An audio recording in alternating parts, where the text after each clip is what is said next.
resiko keamanan informasi menggunakan metode NIST 800/30.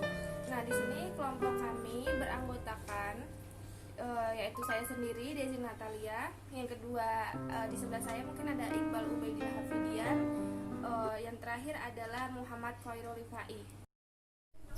Sistem Informasi Akademik Universitas XYZ merupakan terobosan terbaru di bidang pelayanan akademik. Sistem ini menyediakan berbagai informasi yang dibutuhkan oleh sivitas akademika, sehingga kebutuhan akan keberlangsungan sistem ini semakin penting.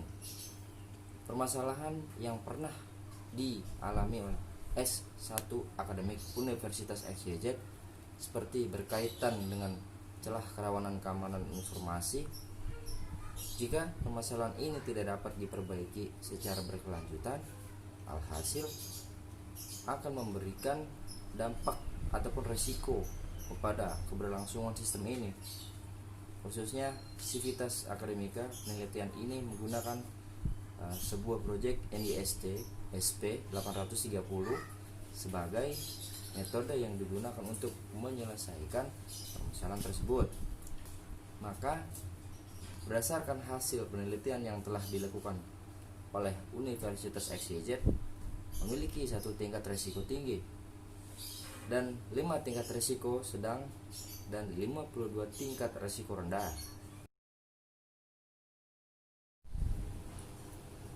Kembali lagi bersama saya di sini dengan program acara kampus Mandiri. Di sini saya akan menjelaskan terkait metode NIST 800/300 itu ya. Jadi dia itu merupakan salah satu dari beberapa framework ya, framework manajemen. Kalau yang belum tahu framework itu apa, mungkin kalau anak-anak Android tahu framework itu apa. Dia suatu subsistem. Jadi beberapa framework manajemen risiko yang banyak digunakan nih untuk mengidentifikasi dan menilai, memberikan solusi terhadap risiko yang mungkin terjadi dalam penggunaan teknologi informasi. Biasanya ini contohnya permasalahan yang pernah ada ya dari segelintir orang di muka bumi ini, banyak orang di muka bumi ini, pasti ada yang lain permasalahan. Dalam ilmu filsafat pun juga ada seperti itu, apalagi di dalam sebuah metode. Jadi jika permasalahan ini tidak diperbaiki secara berkelanjutan, ya mungkin alhasil akan memberikan dampak atau resiko kepada ketergantungan sistem ini. Jadi dia nggak maintenance tuh, nggak update. Jadi mungkin sistemnya ini akan rentan diserang ataupun di tracker sama penjahat atau cyber yang berkeliaran di internet gitu kan. Bisa juga ya, banyak virus juga bisa menyangkut di sana. Terus sebenarnya sih ada banyak metode. Biasanya metode yang digunakan melakukan manajemen risiko keamanan informasi seperti yang saya tahu ya, Octave NSTP 800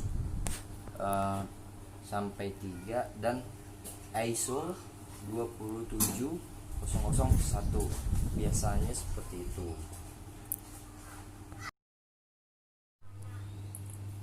Kembali lagi bersama saya di sini, dan di sini saya akan menjelaskan terkait metode NIST 800/300 yang saya tadi paparkan.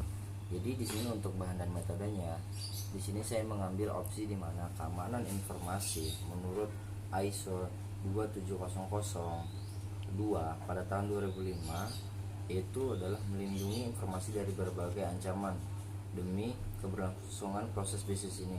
Jadi sepertinya keamanan informasi menurut yang ISO 27002 ini maksud pada tahun 2005 itu yang dimaksud adalah seperti dia shield, seperti kalau di Windows itu Windows Defender.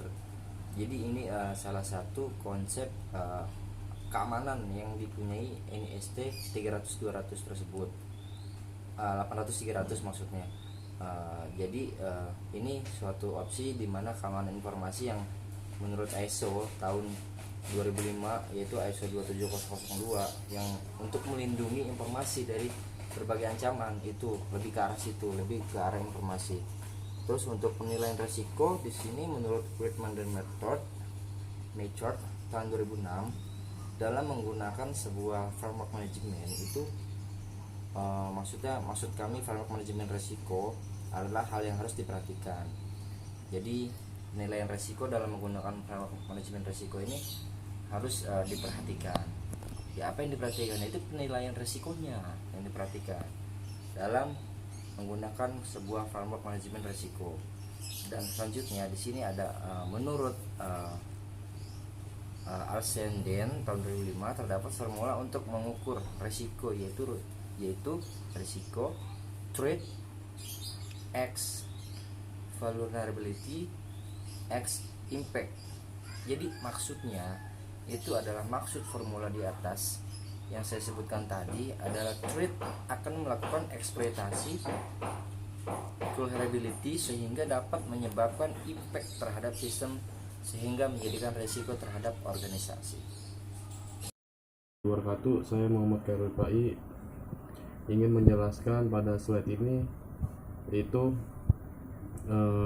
slide tentang analisis, yaitu di sini sudah tertera dari tabel berikut sumber ancaman, yaitu ada gempa bumi, banjir, hubungan arus pendek listrik. Jenis ancamannya yaitu terdiri dari sistem mati, data hilang, data infrastruktur IT rusuh, sistem mati, data hilang, dan infrastruktur IT rusuh, dan sistem mati dan data hilang. Identifikasi terhadap oleh kerawanan pada SI Akademik Universitas XYZ menggunakan tools penetration testing, authentic, dan tool assessment NIST SP 800-26. Hasil identifikasi celah kerawanan oleh Authentic adalah sebanyak 7 celah kerawanan dikategorikan tinggi dan sedang, serta banyak 17 kerawanan dan 28 kerawanan dikategorikan rendah dan informasi. Berdasarkan hasil tersebut, Authentic menilai bahwa celah kerawanan SI Akademik Universitas XYZ adalah berada pada level 3 high. Kita lanjut ke slide berikutnya, yaitu analisa risiko. Di sini kita menjelaskan ada beberapa tabel juga, yaitu pertama kita jelaskan dari server SI Akademik telah berpindah dari Universitas XYZ ke provider internet sejak 3 bulan lalu. Pihak provider hanya bertanggung jawab terhadap